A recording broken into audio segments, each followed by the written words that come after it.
નમસ્કાર. JM financial services લિમિટેડના videos in હોરાઇઝનમાં આપ સૌનું કવર સ્ટોરી સેક્શનમાં સ્વાગત છે. આજે આ કવર સ્ટોરીમાં આપણે એક એવી સ્કીમ વિશે વાત કરી રહ્યા છીએ ભારત સરકારની કે જેમાં મેન્યુફેક્ચરિંગના વિકાસ, મેન્યુફેક્ચરિંગ સેક્ટર જે હોય ઇકોનોમીનું, એના વિકાસ માટેનું એક પગલું લેવાયું છે. અને આ જે યોજના છે તેનું નામ છે પ્રોડક્શન લિંક્ડ ઇન્સેન્ટિવ.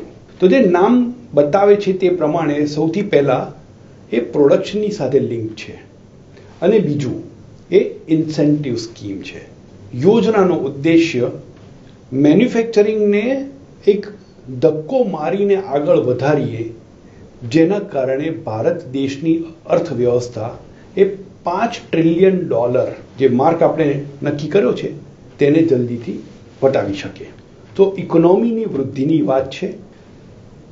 ઇતિહાસ જોઈએ તો દુનિયાના મોટાભાગના દેશો ખેતીવાડીથી મેન્યુફેક્ચરિંગ અને મેન્યુફેક્ચરિંગ પછી સર્વિસીસ, આ રીતે એ લોકોએ વિકાસ જોયો છે.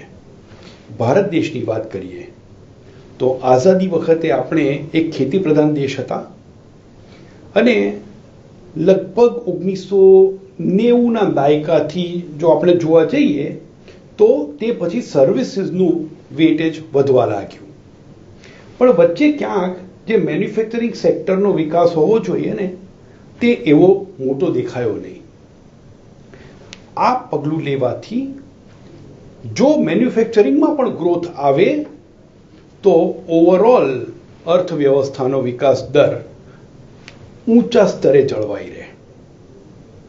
અને બીજો એક ફાયદો થાય કે મેન્યુફેક્ચરિંગ જો સેટઅપ થાય તો ઘણી બધી નોકરીની તકો પણ ઊભી થાય. સૌથી પહેલા આ નજર કરી લઈએ કે ઇન્સેન્ટિવ કયા કયા આપ્યા છે. ઇન્સેન્ટિવ એક તો ટેક્સના રિબેટના ફોર્મમાં છે. બીજો ઇન્સેન્ટિવ કે કોઈ પણ કમ્પોનન્ટ ખરીદવાના હોય, ઇમ્પોર્ટ કરવાના હોય તો તેમાં ઇમ્પોર્ટ ડ્યુટીમાં કન્સેશન, અને જે પણ ફાઇનલ પ્રોડક્ટ બને જો એક્સપોર્ટ કરવાની હોય તો એ એક્સપોર્ટની ડ્યુટીમાં પણ concession.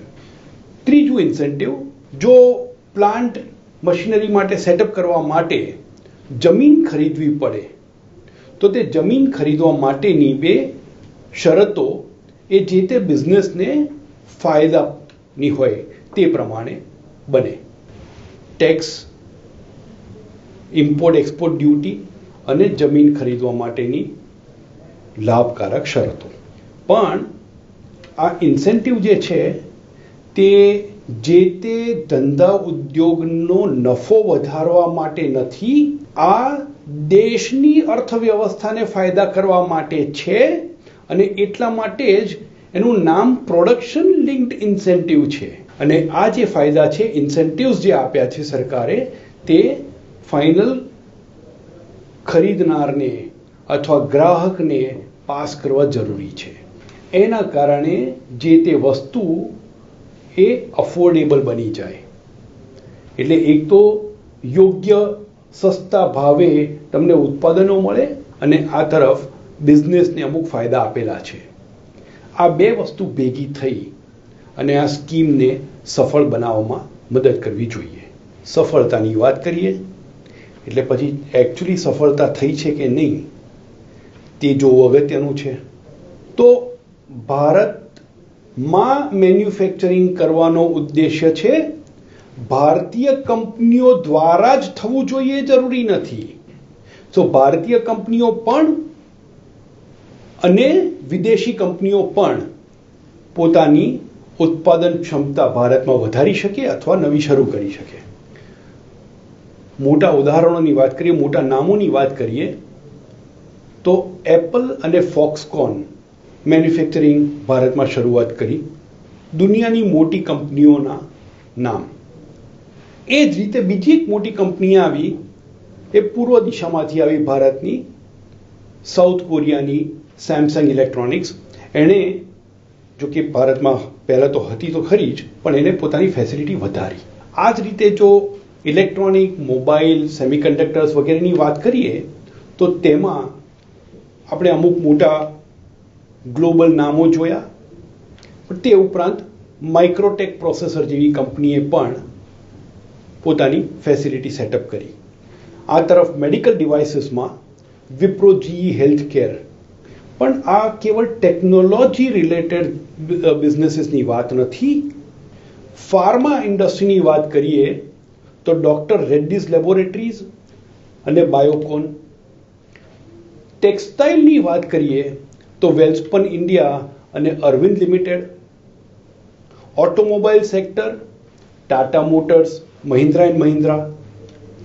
FMCG Hindustan Unilever, ITC, Nestle અને એ જ રીતે power house Reliance Industries. So આ તો ઘણા બધા એવા મોટા નામ થયા જે લોકોએ ઉદ્યોગ સ્થાપ્યા નવા અથવા તો પોતાના કેપેસિટીને એક્સપાન્ડ કરી. પરિણામ સ્વરૂપ લગભગ આ યોજનાના હેઠળ જૂનો ડેટા છે 2022-23નો ડેટા છે, પણ આ યોજનાના હેઠળ લગભગ 9 લાખ કરોડ રૂપિયા જેટલું નવું ઉત્પાદન થયું અને લગભગ 7 લાખ નવી નોકરીઓ ઊભી થઈ. હજી શરૂઆતના દિવસો છે. આગળ જતા આ બંને આંકડા મોટા થવા જોઈએ એવી આશા છે. એક સફળ જે ઉદ્યોગ આમાં મોબાઈલ મેન્યુફેક્ચરિંગ એ ખાસ જોવા જેવો છે. વર્ષોથી આપણે વાત કરીએ છીએ કે આપણે મોબાઈલના નેટ ઇમ્પોર્ટર છીએ. દુનિયાના કદાચ સૌથી મોટા ઇમ્પોર્ટર દેશોમાંના એક છીએ.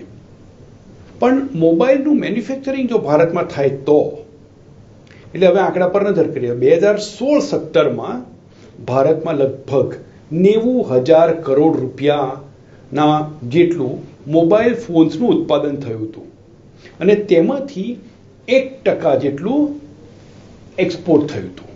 આની સરખામણીમાં 5 વર્ષ પછી 2021-22માં એ 90,000 કરોડનો આંકડો પહોંચ્યો 2,75,000 કરોડે. મતલબ કે 3 ગણાથી વધ્યું. ઉત્પાદન 3 ગણાથી વધારે વધ્યું. તેની સરખામણીમાં એક્સપોર્ટ જે છે ટોટલ ઉત્પાદનનો 1% હતું તે 2021-22માં વધી અને 16%એ પહોંચ્યું. આજે 1%નું ઉત્પાદન એ 16% પહોંચ્યું એ એક્સપેક્ટેડ છે કે આવનારા વર્ષોમાં 20-22-25% ક્રોસ કરે. મોબાઈલ જે એક ઇન્ડસ્ટ્રી છે તેમાં તો સફળતા ઘણી મોટી મળી.